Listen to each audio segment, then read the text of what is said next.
vídeo a seguir não é recomendado para menores de 12 anos. O vídeo a seguir contém spoilers. Esteja avisado. Bem, eu assisti Coringa 2, Folie à Deux, ou Delírio a 2. E eu não vi esse filme tenebroso que todo mundo está dizendo ser, mas eu entendo boa parte das críticas. Mas eu acho que estamos sendo um pouco pegando pesado demais com o filme, porque ele tem muitas qualidades. É tudo uma questão de você embarca ou não na ideia do filme, sabe? Porque basicamente o filme é um epílogo para a história do Arthur Fleck, que vemos nesse filme não ser exatamente o Coringa, mas sim um indivíduo que criou a ideia do Coringa, e que ele basicamente desiste do manto ao fim do filme. O filme tem um foco enorme nas características da doença mental do Arthur Fleck, e se a doença do Arthur Fleck justifica, entre várias aspas, os assassinatos que ele cometeu no primeiro filme. Porque ele está indo ao julgamento e estão tentando lhe meter uma pena de morte. A Arlequina, infelizmente, tem um papel secundário e diminuído até nesse filme, apesar de eu ter gostado muito da atuação da nossa querida Lady Gaga. Mas para nós que esperávamos uma adaptação, sei lá, de Mad Love aos moldes realistas do Todd Phillips, é bem decepcionante. Isso é verdade. O musical, ele funciona na medida do possível, mas no fim do dia, tanto faz quanto tanto fez. Nenhum momento do musical é grandioso, nenhum momento você fala, pô, é por isso que esse filme precisa ser musical. Mas também, em nenhum momento, ele atrapalha o filme como um todo, o seu desenvolvimento e tal. Mas eu teria cortado 1 ou 2 atos musicais para o filme ficar mais enxuto. O negócio de Coringa 2 é porque não é um filme sobre o Coringa, é um filme sobre Arthur Fleck. E se você tirasse todo o agravante de ser um personagem da DC, seria um filme bem bom, sabe? Talvez até um cult classic, dependendo da época que fosse lançado. Mas, como um filme do Coringa, principalmente por causa do seu final, que não existe nenhuma reviravolta grandiosa nem nada do tipo, apenas que Arthur Fleck morre.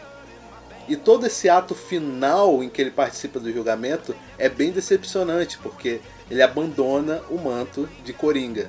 Ele fala, eu sou um cara que é um doente mental, eu não estava respondendo pelos meus atos quando eu fiz o que fiz. E é meio decepcionante porque ele vai muito na contramão do fim do primeiro filme, que o Arthur Fleck se descobre o Coringa, que ele se descobre o verdadeiro ele.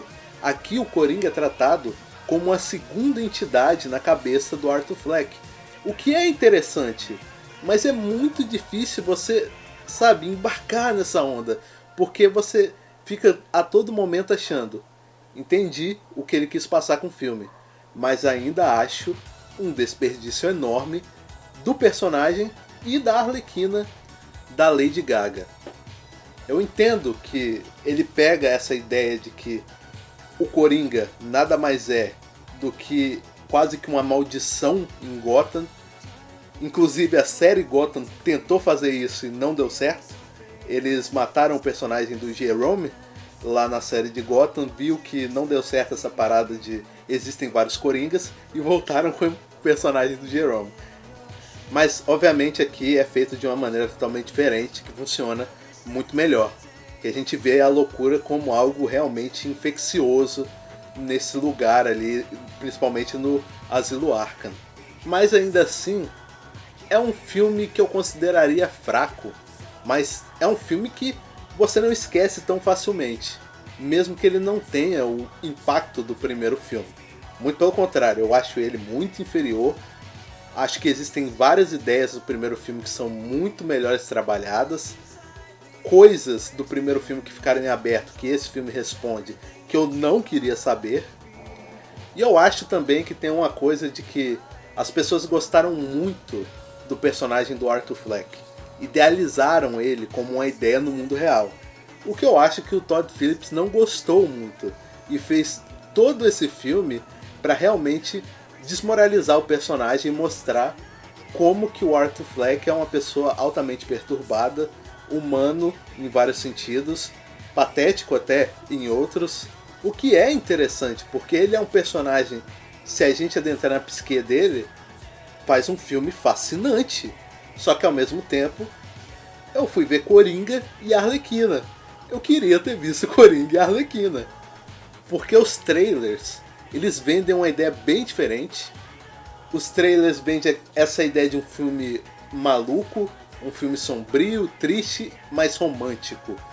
Sabe, tudo que um filme de Mad Love precisa ser. E eu tava certo que seria um tipo maluco de adaptação de Mad Love. Uma parada mega genial, mas encontramos aqui um filme que você precisa embarcar muito nele para se divertir, e aspas na palavra se divertir, ou para pelo menos entender a mensagem dele. Existem pequenos detalhes no filme que tornam ele interessante, mas que infelizmente não vai chegar a lugar algum. Como por exemplo, a criação do Duas Caras, que no fim do filme, quando tem a explosão no julgamento, ele fica com um lado do rosto desfigurado. É um detalhe bacana, mas eu não colocaria no filme, já que esse filme não vai chegar a lugar algum ou sequer ter uma sequência. Existem momentos do filme que ele flerta com o que o filme original era. Por exemplo, a cena do abuso do Arthur Fleck, eu acho uma puta cena impactante, mas que eu acho que não tem desdobramentos necessários para incluir tal cena no filme. Por isso que eu acho que o ponto-chave das críticas é o final. Porque no fim do dia a gente quer ver Arthur Fleck se eternizando como Coringa, se eternizando como o palhaço do crime. Obviamente, não é o mesmo palhaço do crime das animações, não é o mesmo palhaço do crime dos filmes ou sequer dos quadrinhos. É uma ideia nova, isso que tornava o personagem tão interessante. E existe o argumento de que é a glorificação da violência que torna o primeiro filme divisivo, mas ao mesmo tempo resumir toda uma doença mental, todo um descaso governamental, toda uma ideia de como o sistema trata as pessoas como lixo, não pode ser resumida a um simples ele era virgem, ele era incel. Eu entendo que isso faz parte de um agravante que interfere na sanidade do personagem, mas eu acho que foi simplificar demais a condição do personagem do Arthur Fleck. E no momento em que ele diz que vai ser o próprio advogado, vai representar ele mesmo, é um momento que destoa o filme. Porque, tipo assim, a defesa dele está fazendo um caso consistente. Ele tinha chances de ganhar. E o momento de virada em que ele diz que ele vai se representar é o momento que você pensa: ah, acabou as chances. Ele não quer mais a alcunha de Arthur Fleck. Ele abraçou totalmente a alcunha de Coringa, agora de maneira pública, não importa o que isso custe. Só que aí vem o Gary, que é o personagem anão do primeiro filme. E por causa do discurso dele, aparentemente o Arthur Fleck ganha um nível a mais de consciência. E eu acho que é esse o momento que o filme desanda, cara. Porque nesse momento devia ser o crescendo. O cara já foi estuprado, o mundo já virou as costas para ele de todas as maneiras possíveis. E ele já se reconheceu: eu sou um assassino psicótico. E aí o filme termina nesse discurso estranho, parecendo que foi muito rápido, em que você não entende direito se foi fingimento porque ele estava com medo de morrer. Você não consegue entender bem a decisão final do filme. Aí nós temos uma cena que foi cortada do filme, que provavelmente fez muita falta nesse final, que é a cena em que a Arlequina e o Coringa estão dançando na escadaria juntos. E eu acho que foi um tremendo erro, porque aqui eu acho que foi o diretor falando: eu não vou replicar a mesma cena para as pessoas virem como casalzinho nessa escada, se achando o Coringa e a Arlequina. Eu acho que o próprio diretor, Todd Phillips, achou um inimigo na própria obra e no próprio público. E isso faz com que simplesmente seja uma zona para sequer entender se eu gosto ou não do filme, se eu acho que o filme está tentando me ofender ou está tentando me agradar. É meio bizarro esse filme do Coringa. Algumas coisas ficam em aberto. Por exemplo, a gente vê ele sendo esfaqueado e a gente vê ele morrendo, entre várias aspas. Mas o filme acaba exatamente no momento que ele cai no chão e a câmera foca nele.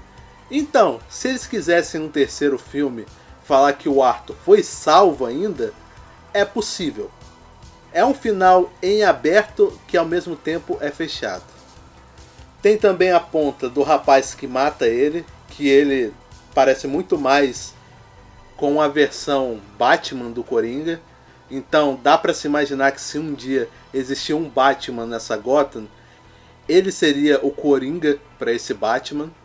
Ali, a personagem da Arlequina, ela é um personagem bacana, tem umas viradas legais sobre a personagem dela, como o fato de que ela é rica, que os pais dela são médicos, que ela mora num bairro rico, ela se muda para o apartamento do Arthur Fleck.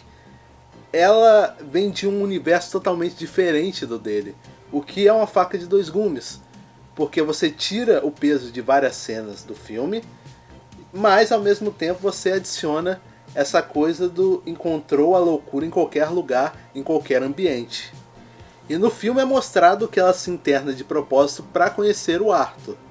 Mas ela também entra na cela do Arthur, onde tem aquela cena de sexo meio tenebrosa lá.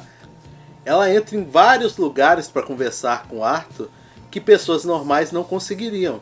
E isso você tem que presumir que é por causa que a família dela é rica e ela está subornando um monte de gente para poder entrar em vários lugares.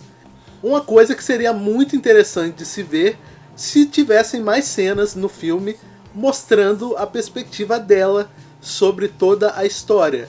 Mas não tem. Parece até o personagem do Jared Leto no filme do Esquadrão Suicida, que aparecia uma vez na vida até na morte, meio deslocado, e você vê de cara assim que cortaram boa parte das cenas do personagem. Enfim, nas minhas considerações finais, eu acho que é um filme decente, não é um filme ruim, não é um filme excelente, não sei se chega a ser um filme bom, é um filme neutro, que entrega boas atuações, boa direção, e é isso. E músicas, mais ou menos.